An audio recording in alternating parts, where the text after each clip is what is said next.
اب آپ میدان میں جا کر نہیں لڑ رہے بلکہ خندق کھود رہے ہیں. یہ خندق جنگ سے بچاؤ کے لیے ہے. تو اب بعض لوگ کہتے ہیں تو اب وہ 313 نہیں تھے کہ آپ میدان میں جاتے. تو اس کا مطلب یہ ہے کہ سیرت سے سبق لینا چاہیے. یہ لازمی نہیں ہے کہ آپ میدان میں جاتے ہیں یا خندق کھودتے ہیں.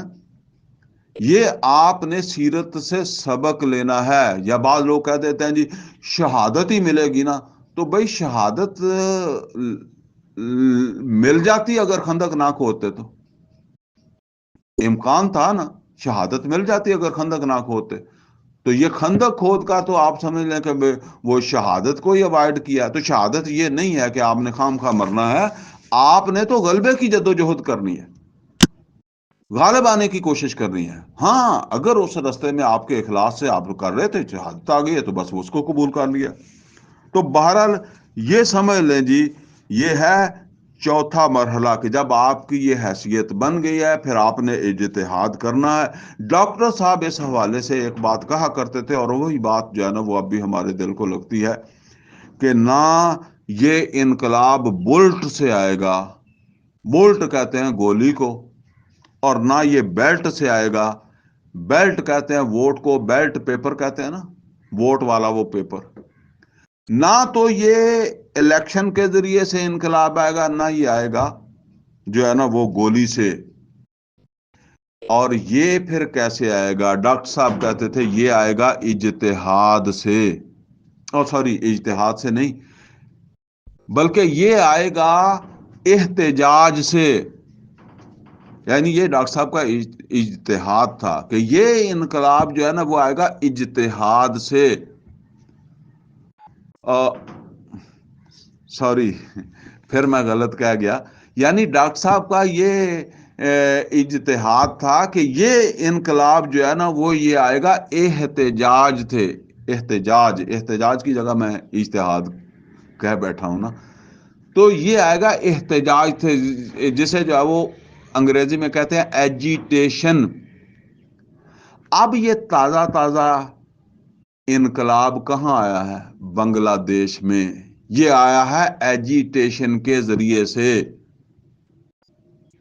سمجھے نا. تو ابھی تو اس کو کیونکہ ہماری آنکھوں کے سامنے آیا نا, یہ بولٹ سے نہیں ہے نہ بیلٹ سے ہے. بیلٹ سے حسینہ واجد نہیں آنے دیتی تھی, اور اگر گولی چلتی تو حسینہ واجد کے پاس فوج ہے, اس کے پاس پولیس ہے. نہتے لوگوں کو وہ زیادہ نہیں مار سکتے. یہ بات نوٹ کر لیں. مثال کے طور پر آپ کوئی آدمی جو ہے نا وہ آپ کو مارنا چاہتا ہے, مارنے سے مراد یہ ہے کوئی اس کو کوئی غصہ ہے, آپ چلے گئے کسی آدمی کے جو ہے نا وہ اس کے کھیت میں چلے گئے. وہ نہیں چاہتا تھا کہ آپ اس کے کھیت میں آئیں, آپ چلے گئے. اب وہ غصے سے آیا کہ آپ میرے کھیت میں کیوں آ گئے. اب آپ آگے سے بولے ہی نہیں ہیں. اس نے آ کر جو ہے نا وہ آپ کو غصے میں ایک تھپڑ مارا, آپ آگے سے بولے ہی نہیں, آپ نے تھپڑ برداشت کر لیا. پھر اس نے دوسرا مارا ہے, آپ نے برداشت کر لیا. وہ زیادہ سے زیادہ 2-3 اور مارے گا. لیکن اگر آپ اٹھ کر آگے سے لڑنا شروع کر دیں گے تو پھر ہو سکتا ہے آر پار ہو جائے گا. پھر بس یہ سمجھ لے کہ نقصان تو ایجیٹیشن میں بھی ہوگا, لیکن اگر آپ کا ایجیٹیشن پر امن ہے جسے کہتے ہیں تو پھر آپ کا نقصان تھوڑا ہوگا. آپ نے اپنے لوگوں کو بتایا ہوا ہے کہ اس کے لیے آپ نے پیچھے بھی نہیں ہٹنا اور جان بھی جو ہے وہ دینی ہے. تو اس سے خمینی کا انقلاب جو تھا وہ بھی اسی طریقے سے آیا تھا, وہ بولٹ اور بیلٹ سے نہیں آیا تھا. تو یہ بہرحال ڈاکٹر صاحب کا وہ کیا کہتے ہیں, پھر لفظ نہیں میری زبان کے اوپر چڑھتا, اجتہاد ہے کہ احتجاج سے, ایجیٹیشن سے, پرامن ایجیٹیشن سے یہ انقلاب جو ہے وہ آئے گا. البتہ نبی صلی اللہ علیہ وسلم کے زمانے میں یہ تو پھر باقاعدہ جو ہے وہ ایک نبی صلی اللہ علیہ وسلم نے جو چیلنج کیا، اب یہ اس کے لیے آپ کو جو ہے نا وہ ہمارا طریق القرآن کا جو ہماری طریق القرآن کی کلاس 29 ہے نا، اس کو سننا پڑے گا کہ نبی صلی اللہ علیہ وسلم نے کس طریقے سے اقدام کیا، اور آپ خود تصادم چاہتے تھے، آپ خود جنگ چاہتے تھے، ٹھیک ہے نا۔ بہرحال اس زمانے میں جنگ ممکن تھی، فوج نہیں تھی، پولیس نہیں تھی، اس طرح کے حالات نہیں تھے۔ آپ دیکھیں جب خندق آئی ہے تو جب بڑی طاقت آ گئی ہے تو نبی صلی اللہ علیہ وسلم نے خندق بھی کھود دیا۔ تو اب اسی سے رہنمائی لینی ہے نا کہ اس وقت کیا ہم اس فوج کے ساتھ، اس پولیس کے ساتھ، اس نظام کے ساتھ لڑ سکتے ہیں جہاں ہم اپنے پاس جو ہے وہ چھری بھی نہیں رکھ سکتے؟ چھری بھی ہمارے پاس سے نکل آئے گی، ڈنڈا بھی نکل آئے گا تو FIR ہو جائے گی۔ تو بہرحال یہ سمجھ لیں جی کہ یہ ہے اس کا وہ مرحلہ۔ نبی صلی اللہ علیہ وسلم نے چیلنج کیا تھا ان کے قافلے روک کر، تجارتی قافلے روک کر، اور جو ہے نا وہ جو وادی نخلا کے اندر ایک آدمی قتل کیا تھا، وہ بھی آپ نے بھیجا تھا جاسوسی کے لیے ایک دستہ۔ اب یہ تھا چیلنج ان کو کہ یہ ہمارے جو ہے نا وہ ہمارا پیچھا کر رہے ہیں، ہماری رکھوالی کر رہے ہیں، ہمارے قافلوں کے اوپر حملہ آور ہونے کا سوچتے ہیں۔ تو اب واپسی جواب جو آیا ہے مکے والوں کی طرف سے، وہ بدر میں 1000 کے ساتھ جو ہے وہ آیا ہے۔ تو پھر یہ تصادم شروع ہو گیا ہے۔ یہ ہے 5واں مرحلہ، تصادم، باقاعدہ پھر جنگ شروع ہو گئی ہے۔ تو اب یہاں یہ سمجھ لیں کہ آپ نے جو ایجیٹیشن کرنا ہے، آپ نے ملک کو جام کرنا ہے، آپ نے دارالخلافے کو جام کرنا ہے، تو آپ نے پرامن کرنا ہے۔ پہلے آپ کے اوپر تشدد بھی ہوگا، آپ کے کچھ لوگوں کو جیلوں میں بھی ڈال دیں گے، سزائیں بھی دیں گے، ہو سکتا ہے کہیں گولی بھی چلے۔ آپ نے نہیں چلانی، آپ نے کسی پولیس والے کو، کسی فوج والے کو پتھر نہیں مارنا۔ وہ مکے والی صورتحال جو ہے نا وہی رکھنی ہے۔ تو اب اس کا نتیجہ نکلے گا پھر جس طرح وہ بنگلہ دیش کے اندر نکلا ہے کہ اس کے بغیر انشاءاللہ جو ہے نا وہ پرامن طریقے سے یہ ہو جائے گا۔ تو اب یہ بات ہے کہ جی بعض لوگ کہتے ہیں کہ اگر حکومت نہ ہتھیار ڈالے تو زیادہ سے زیادہ یہ ہوگا کہ تمہیں قتل کر دے گی، تو تم تو شہید ہو۔ کیا تم کسی برے مقصد کے لیے یہ کام کر رہے ہو؟ نہیں، تم تو اپنے رب کی توحید کی سرلس بلندی کرے گا۔ اگر یہ بات سمجھ آئی ہوئی ہے پھر تو آپ کو پریشانی نہیں ہوگی، لیکن اگر یہ بات ہی سمجھ نہیں آئی تو پھر تو آپ کہیں گے جی خام خواہ موت نو منہ دینا، یہ تو اس میں موت ہے۔ تو بہرحال یہ 6 مرحلے ہیں جی۔ پہلا کیا ہے؟ پہلا ہے دعوت و تبلیغ، دوسرا ہے تنظیم و تربیت، تیسرا مرحلہ ہے صبر و مصابرت، چوتھا ہے اقدام یا چیلنج کرنا اپنے دشمن کو۔ یعنی مکہ میں چیلنج نہیں کیا تھا، مکہ میں تو وہ ظلم کرتے تھے تو برداشت کرتے تھے۔ مدینے آ کر چیلنج کیا ہے، ان کے قافلوں کو روک کر، ان کے قافلوں پر حملے کر کے وہ وادی نخلا کے اندر جو ہے وہ بھیج کر دستہ، یہ چیلنج ہے۔ تو اسی طریقے سے جب آپ اپنے نظام کو چیلنج کریں گے، ٹھیک ہے، آپ کہیں گے ہم ان حکمرانوں کو حکومت نہیں کرنے دیں گے، ہم ان ججوں کو فیصلے عدالت میں نہیں جانے دیں گے، ٹھیک ہے نا، تو اس طرح کے پھر واقعات ہوں گے نا۔ تو پھر یہ سمجھ لیں یہ ہے چیلنج۔ اور اس کے بعد پھر اول تو پھر آپ کے اوپر گولی بھی چل سکتی ہے، گولی میں سارے نہیں ماریں گے، ٹھیک ہے نا۔ تو بہرحال یہ تصادم جو ہے نا وہ اس شکل کا ہوگا جس طرح کا بنگلہ دیش میں یا ایران کے اندر جو ہوا۔ ایران میں کافی لوگ انہوں نے جو ہے وہ قتل کیے تھے فوج نے، تو لیکن اس کے باوجود چونکہ وہ کمیٹڈ تھے تو وہ لگے رہے، آخر وہاں کی حکومت، فوج جو تھی ان کو ان کے سامنے جھکنا پڑا۔ تو یہ جی چوتھا مرحلہ ہے اقدام اور چیلنج، پانچواں مرحلہ ہے تصادم، اور چھٹا مرحلہ ہے غلبہ کا۔ اگر اللہ آپ کو غلبہ دے دیتا ہے جس طرح اللہ تعالیٰ نے محمد رسول اللہ صلی اللہ علیہ وسلم کو دیا، طالوت کو دیا، ذوالقرنین کو دیا، سلیمان داود علیہ السلام کو دیا، تو اب اگلی ذمہ داری یہ ہے کہ یہ دین صرف آپ کے ملک کے لیے نہیں ہے، پھر آپ نے اس کو آگے ایکسپورٹ کرنا ہے۔ نبی صلی اللہ علیہ وسلم نے اپنی حیات میں ایکسپورٹ کا کام شروع کر دیا تھا۔ یہ جو تبوک کی طرف نبی صلی اللہ علیہ وسلم نے لشکر بھیجا تھا نا، یہ عرب سے باہر رومیوں کے ساتھ مقابلے کے لیے یہ لشکر جو تھا وہ نبی صلی اللہ علیہ وسلم خود لے کر گئے تھے نا رومیوں کے مقابلے میں۔ تو اسی طریقے سے دوسرا لشکر وہ تھا جو نبی صلی اللہ علیہ وسلم نے تیار کیا تھا، اسامہ رضی اللہ تعالیٰ عنہ، لشکر اسامہ۔ لیکن نبی صلی اللہ علیہ وسلم کا وصال ہو گیا تھا، یہ لشکر پھر ابو بکر صدیق رضی اللہ تعالیٰ عنہ کی جو ہے وہ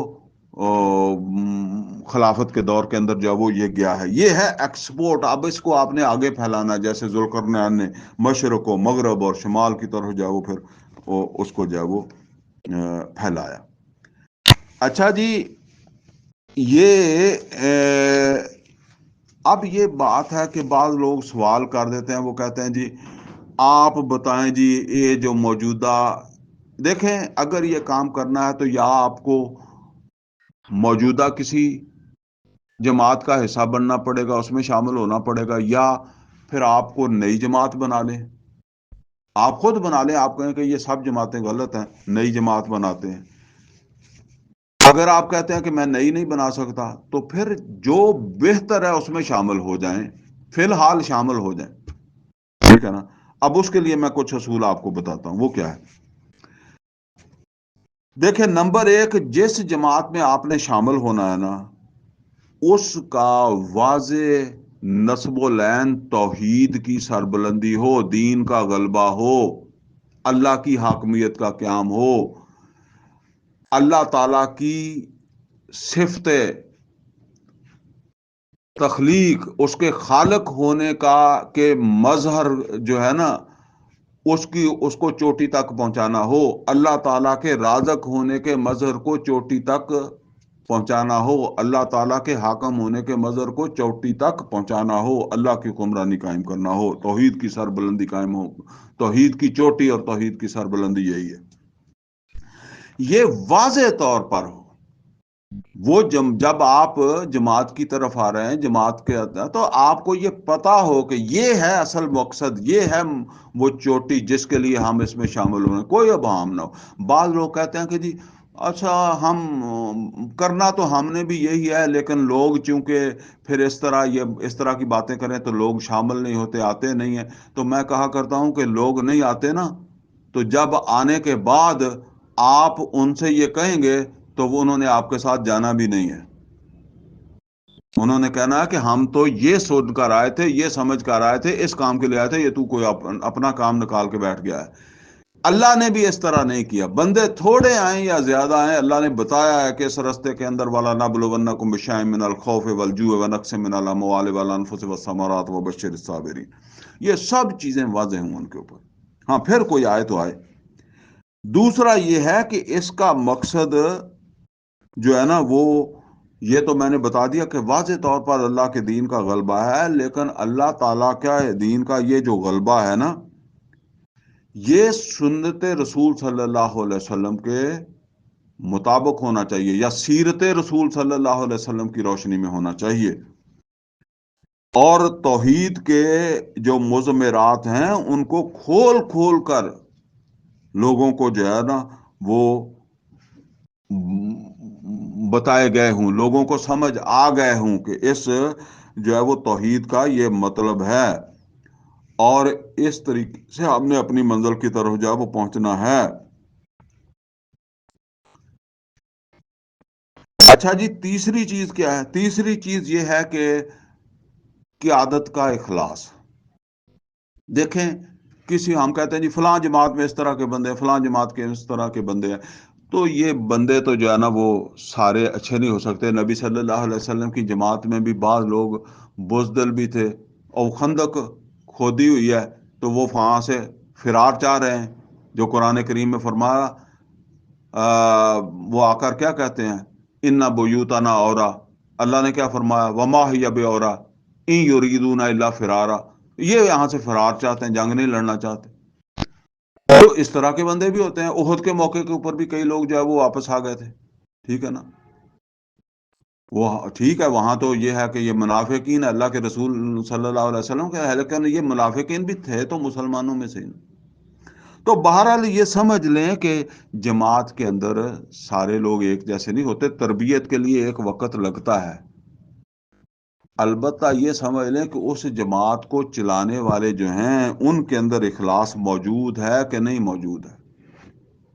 میں اکثر کہا کرتا ہوں کہ ہم جس وقت کسی جماعت کو دیکھتے ہیں نا تو ہم کہتے ہیں کہ جی یہ دینی جماعت ہے، یہ جماعت تو بہت اچھی ہے، لیکن ان کی جو یہاں کی قیادت ہے نا، جو یہاں کا امیر ہے وہ کرپٹ ہے۔ یعنی جو اسلام آباد میں یا لاہور کے اندر ان کی قیادت ہے وہ تو ہے نیک لوگوں کی، اور یہاں کرپٹ ہے۔ اب مسئلہ یہ ہے کہ ان نیک لوگوں کے ساتھ آپ بیٹھے اٹھے ہی نہیں ہیں، وہ ہو سکتا ہے اس سے بھی زیادہ کرپٹ ہوں، لیکن وہ آپ کو اچھے لگتے ہیں۔ اس کے ساتھ آپ رہتے ہیں، اس کی کرپشن کا آپ کو پتا ہے، لہٰذا یہ دو چیزوں کو گڈمڈ نہ کریں۔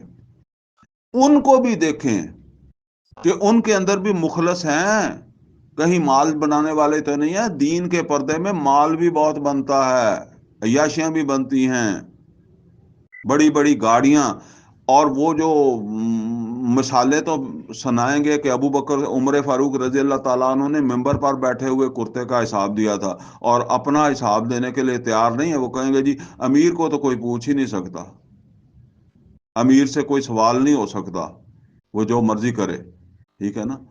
تو پھر یہ باتیں جو ہے وہ پیدا ہو جاتی ہیں، وہ خود تو پھر عمر فاروق رضی اللہ تعالیٰ عنہ سے بھی آگے نکلنے کی کوشش کرتے ہیں نا۔ تو یہ سمجھ لیں کہ جو ہے نا وہ قیادت کا اخلاص آپ کو وہاں بھی دیکھنا ہے۔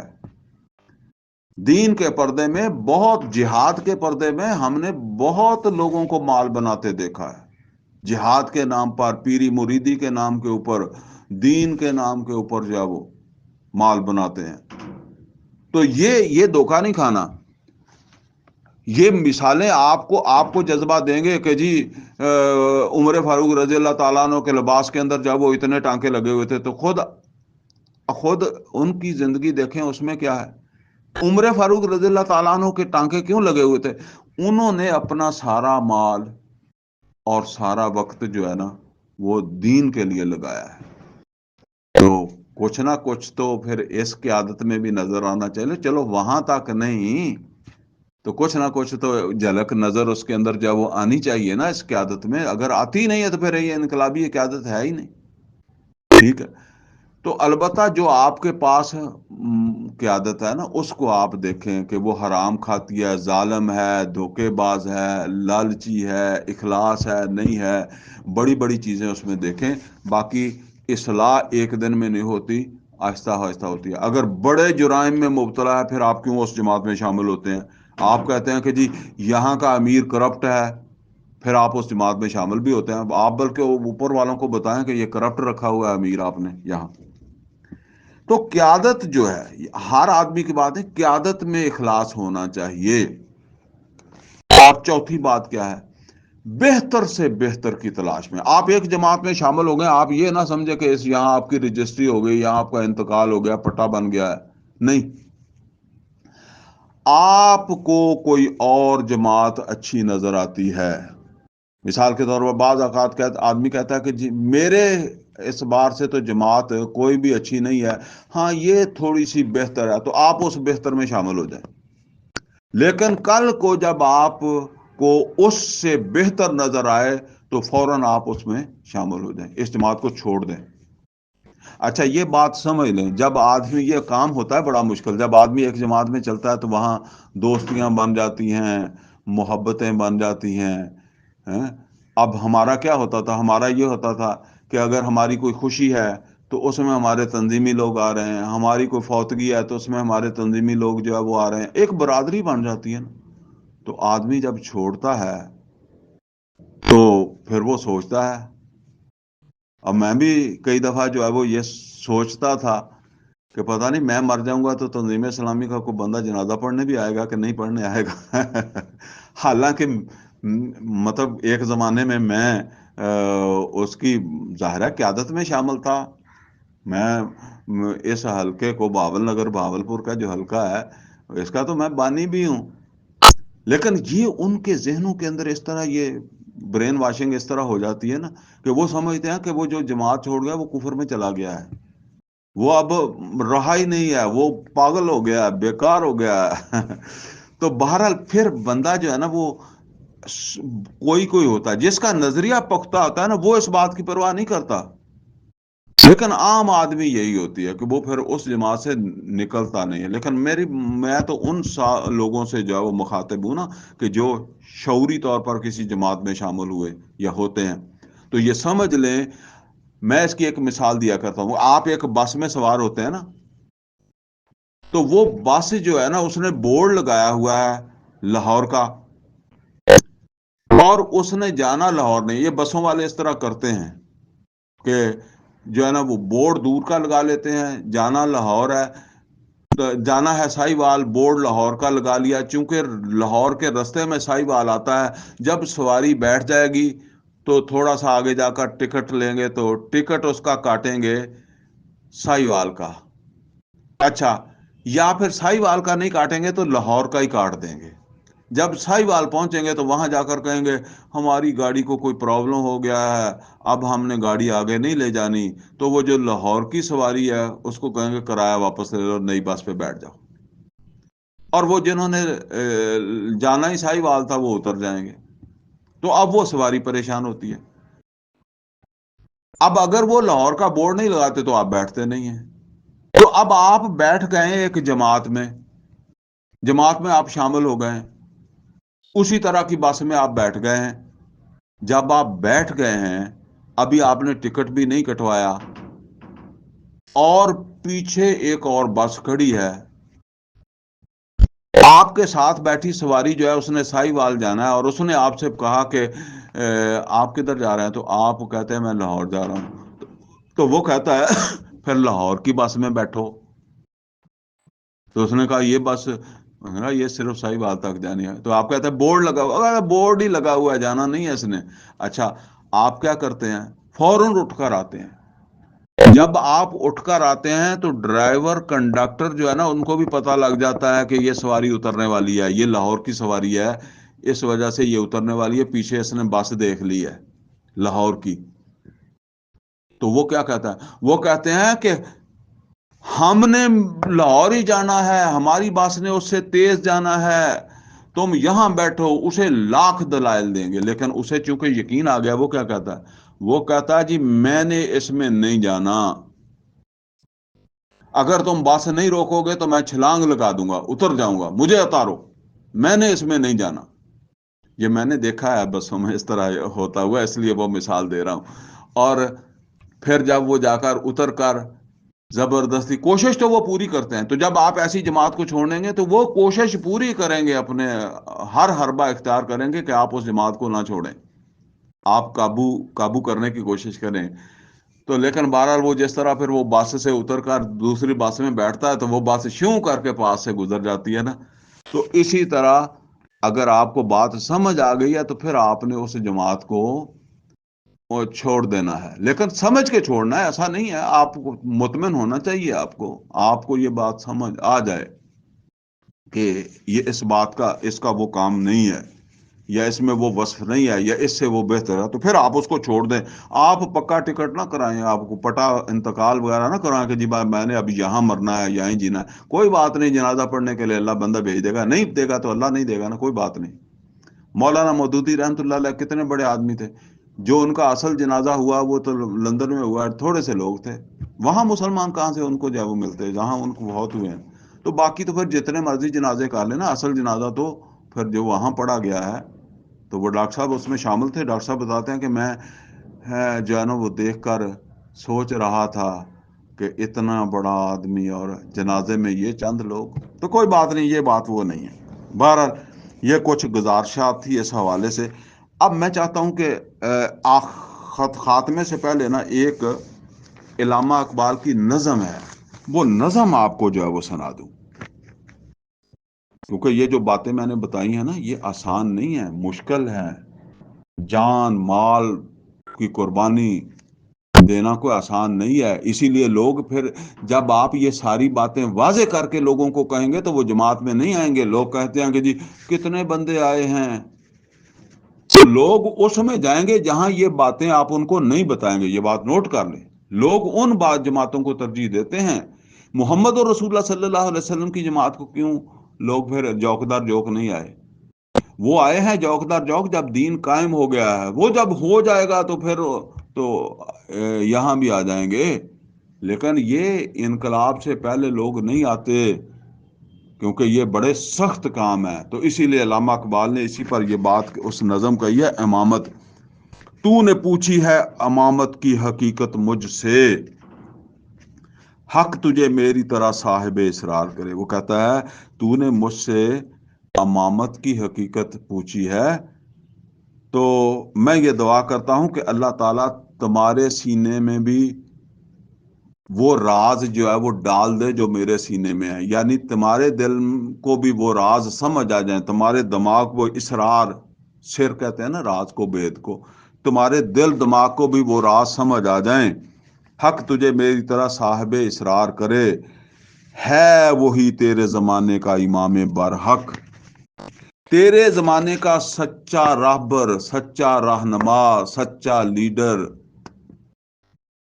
کون ہے وہی تیرے زمانے کا امام برحق جو تجھے حاضر و موجود سے بیزار کرے. یہ حاضر و موجود سے بیزار کیا مولانا مودودی نے، حاضر و موجود سے بیزار کیا ڈاکٹر اسرار نے، حاضر و موجود سے بیزار کیا علامہ اقبال نے.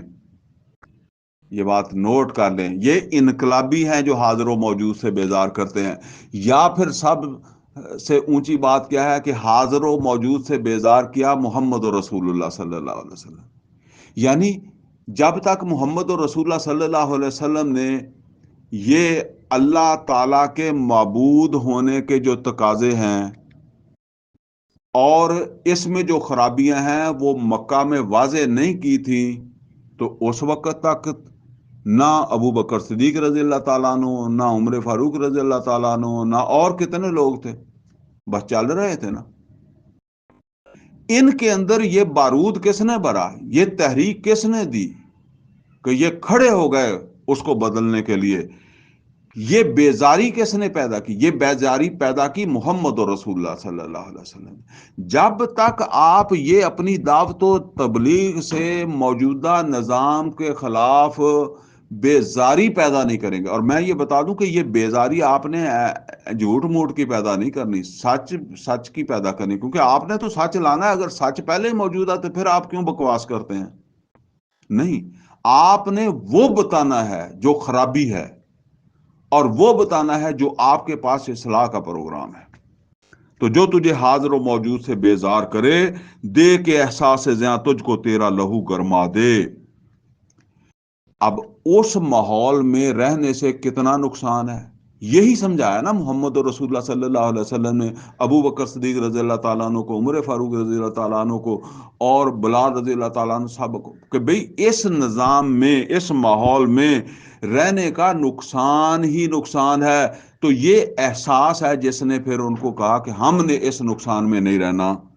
لہو گرم ہو گیا، ایکٹیو ہو گیا، تحریک پیدا ہو گئی کہ ہم نے اس نظام کو رہنے نہیں دینا جو ہمیں نقصان پہنچانے والا، ہماری آخرت خراب کر. یہ نوٹ کر لیں کہ جب اگر آپ اس توحید کی سربلندی کے لیے کام نہیں کر رہے، یہ توحید مغلوب ہے، تو یہ اس کا آپ کو جواب دینا ہے آخرت میں. اس کا نقصان ہوگا اگر اس توحید کی سربلندی کے لیے آپ نے عمل نہیں کیا، کوشش نہیں کی. تو دے کے احساس جہاں تجھ کو تیرا لہو گرما دے، فقر کی سان چڑھا کر تجھے تلوار کرے. یہ بڑے پیٹ والوں کا کام نہیں ہوتا، یہ بھوکے لوگوں کا. خالی پیٹ کی کتنے فاقے کیے ہیں محمد رسول اللہ صلی اللہ علیہ وسلم. تم چاہو کہ تمہارے پیٹ بھی بھرے رہیں، اچھی اچھی گاڑیاں بھی رہیں، مزے بھی کرو اور انقلاب بھی آ جائے، تو یہ نہیں ہے. یہ بھوکے پیٹ والے وہ تلوار بنے ہیں ایسے نظام کے لیے. اصل کے اندر ان کی ایک جذبہ جو ہے نا وہ پیدا ہو جاتا ہے نا، سچائی کا، حق کا، آخرت میں کامیابی کا. سب سے بڑا ہے آخرت میں کامیابی کا. اس کے بغیر، اس جد و جہد، اس جہاد، اس نظام کو توڑے بغیر آخرت دیکھیں توڑنا تو اللہ کے حکم سے ٹوٹنا ہے. اس نظام کو توڑنے کی کوشش کیے بغیر کامیابی نہیں ہے۔ موت کے آئینے میں دکھا کر رخ دوست، موت کے آئینے میں تجھ کو دکھا کر رخ دوست، یعنی موت کے آئینے میں تمہیں تمہارا دوست نظر آئے۔ کیا مطلب ہے؟ دیکھیں وہ ہمارے ایک کہاوت ہے نا، بس کہاوت ہے، آ گئی ہے تو چلو میں بیان کر دیتا ہوں کہ وہ ایک جو ہے نا وہ ایک کردار ہے سونی اور ایک ہے مہی واڑ، تو وہ بس کہانی ہے، سمجھ لیں آپ۔ تو وہ جو مہی وال ہے نا وہ دریا کے پرلی طرف رہتا تھا، اور وہ جو سونی تھی وہ دریا کے دوسرے طرف رہتی تھی۔ اب اس نے ملنے جانا تھا، اس نے وہاں ایک گھڑا رکھا ہوا تھا۔ اس زمانے میں کشتیاں نہیں ہوتی تھی، کوئی طریقہ ہوگا گھڑوں کے اوپر ہی بیٹھ کر جو ہے نا وہ گھڑا تیرتا رہتا ہے نا، تو اس کے اوپر وہ کسی طریقے سے بیٹھتی اور وہ پار چلی جاتی۔ کہانی کوئی لازمی نہیں آپ سمجھیں کہ حقیقت نہیں ہے۔ اچھا، کسی شرارتی کو یہ شرارت سبجی کہ اس نے وہ گڑا جو تھا نا وہ پختہ گڑا، جس طرح کہتے ہیں نا آپ کچی اینٹ اور پختہ اینٹ، پکی اینٹ جو ہے وہ بٹے میں جا کر پکتی ہے، کچی اینٹ جب بٹے میں جاتی ہے تو پکتی ہے نا، تو اس طریقے سے ایک ہوتا ہے کچا گڑا، پھر اس کو جو ہے نا وہ آپ سمجھ لیں وہ بٹی میں ڈالتے ہیں تو وہاں وہ پکتا ہے، تو وہ پکا گڑا اس نے وہاں رکھا ہوا تھا جس پر وہ بیٹھ کر جاتی تھی۔ کسی شرارتی آدمی نے کیا کیا کہ اس نے وہ پکا گھڑا جو ہے نا وہ وہاں سے ہٹا دیا اور ایک کچا گھڑا لا کر رکھ دیا جو بھی پکا نہیں ہے۔ تو وہ آئی، اس نے اس کو ٹائم دیا ہوا تھا، تو جب وہ آئی تو اس نے دیکھا کہ گھڑا تو کچا ہے، یعنی کچا گھڑا تو جو ہے نا وہ کھر جائے گا مٹی سے، کیونکہ وہ مٹی ہے، پانی لگے گا تو وہ جس طرح کچی اینٹ آپ پانی میں ڈالیں گے تو گارا بن جائے گی، پکی اینٹ ڈالیں گے تو وہ تار کرنے کے لیے ہم پکی اینٹیں تار کرتے ہیں نا، تو وہ گارا نہیں بنتی، وہ تو اور بہتر ہوتی ہیں۔ تو لیکن اس کے اندر اتنا جذبہ تھا، اتنا شوق تھا، وہ کچے گھڑے پر ہی بیٹھ کے اور تھوڑی دور جا کر وہ گھڑا جو ہے وہ پگھل گیا، گارا بن گیا، وہ ڈوب گئی، مر گئی۔ تو بہرحال مر گئی یا نہیں مر گئی، میں تو صرف آپ کو بات سمجھا رہا ہوں۔ اب اسی طریقے سے سمجھ لیں کہ جب ایک آدمی میدان میں جاتا ہے اللہ کے رستے میں، دین کی توحید کی سربلندی میں، اگر اسے یہ یقین ہے کہ اس موت کے آگے میری ملاقات میرے رب سے ہے، اور وہ رب جو میرے لیے اولئک علیہم صلوات من ربہم ورحمہ واولئک هم المہتدون، جس کی عنایتیں مہربانیاں میرے لیے ہیں، تو وہ تو چاہے گا کہ میں جلدی وہاں پہنچ جاؤں، کیونکہ موت کے بغیر موت آتی ہے نا، تو وہ موت کو دیکھ کر واپس نہیں ہوگا۔ دیکھیں وہ واقعہ نبی صلی اللہ علیہ وسلم کے پاس ایک غالباً یہ احد کا ہی واقعہ ہے کہ آپ خیمے میں تھے یا ٹھہرے ہوئے تھے، ایک آدمی آیا، دعوت تو آپ دیتے تھے نا، وہ ساتھ نہیں آیا، تو وہ ابھی ایمان بھی نہیں لایا تھا، تو نبی صلی اللہ علیہ وسلم کو آ کر کہنے لگا، اس کو پتا چلا کہ مسلمان تو میدان میں چلے گا، تو وہ بھی آ گیا، تو اس نے کہا اللہ کے جنگ ہو رہی تھی، تو اس نے کہا اللہ کے رسول اگر میں ایمان لے آؤں اور اس جنگ میں مارا جاؤں تو پھر میں جنت میں چلا جاؤں گا، اللہ کی نعمتوں کا حقدار بن جاؤں گا؟ تو نبی صلی اللہ علیہ وسلم نے کہا ہاں۔ اب جب وہ نبی صلی اللہ علیہ وسلم کے پاس آیا تو نبی صلی اللہ علیہ وسلم نے وہ جیسے کوئی آتا ہے نا، کچھ کھجوریں تھیں آپ نے رکھی ہوئی تھی، کوئی آنے جانے والا جو ہے وہ اس کو، جیسا کوئی آنے جانے والے کو ہم چائے شائے پلا دیتے ہیں، تو اس طرح آپ کوئی آتا تھا تو اس کو سرو کرتے تھے، تو آپ نے اس کو کچھ کھجوریں دی، اس کے ہاتھ پر رکھی، تو اس نے ہاتھ میں کھجوریں پکڑی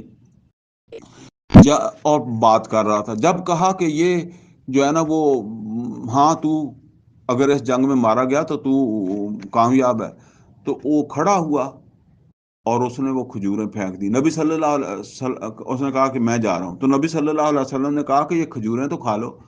اس نے کہا کہ کھجوریں کھاتے کھاتے لیٹ ہو جاؤں گا، میں نے اپنے رب سے ملاقات کرنی ہے، مجھے دوست سے ملنا ہے، یہ کھجوریں کھانے میں وقت لگے گا، کھجوریں ادھر ہی پھینکی، چلا گیا اور جا کر شہید ہو گیا۔ یہ ہے جس نے کوئی نماز بھی نہیں پڑھی۔ ہاں یہ بات ہے کہ ایسا نہیں ہے کہ نماز کا وقت ہی نہیں اس کو آیا، نماز وہ بھی پڑھتا اگر وہ زندہ رہتے تو، اللہ ان کی مغفرت فرمائے۔ تو یہ ہے اصل میں وہ جذبہ کہ موت میں، اس رستے کی موت میں تمہیں اپنا دوست اللہ کی عنایتیں نظر آئیں، جنت نظر آئے، موت کے آئینے میں موت کے آئینے میں تجھ کو دکھا کر رخ دوست زندگی اور بھی تیرے لیے دشوار کرے تمہیں، اور بھی یہ زندگی جو ہے نا، یعنی یہ طاغوت، شرک، کفر کی زندگی جو ہے نا، اس سے اور بھی بیزاری پیدا ہو جائے، کیونکہ یہی بیزاری جو ہے نا وہ تجھے اس کام کے لیے اللہ کے ساتھ اللہ کے قریب کرنے کے لیے جو ہے وہ کام دے گی، زندگی اور بھی تیرے لیے دشوار کرے۔ فتنہ ملت بیضا ہے امامت اس کی، آخری شعر ہے، فتنہ ملت بیضا ہے امامت اس کی۔ اس ملت امت محمد صلی اللہ علیہ وسلم کے لیے ایسے شخص کا امیر ہونا، ایسے شخص کا حکمران ہونا، ایسے شخص کی امامت فتنہ ہے جو مسلمان کو سلاطین کا پرستار کرے، یعنی وہ ایسی رہبری، ایسی پیری، ایسی امیری، ایسا امیر، ایسا حکمران، ایسا رہبر، ایسا لیڈر جو تمہیں اپنی پرستش سکھانے لگ جائے کہ تم اسے پوجنے لگ جاؤ۔ پوجنا تو تھا اللہ کو، تو تم پوجنے لگ گئے اس کو۔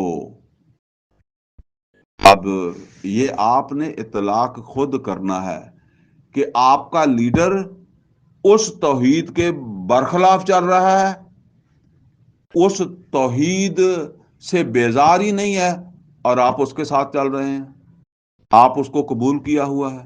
آپ کا حکمران وہ اس توحید کا مخالف ہے، دشمن ہے، اور آپ اسے پوج رہے ہیں، آپ اس کے زندہ باد مرد آباد کا نعرہ لگا رہے ہیں۔ کئی دفعہ ایسا ہوتا ہے تو میں کہتا ہوں کہ اب جس کو اس توحید کی سمجھ آئے وہ کیسے کہہ دے گا نواز شریف زندہ باد، وہ کیسے کہہ دے گا عمران خان زندہ باد، وہ کیسے کہہ دے گا زرداری زندہ باد؟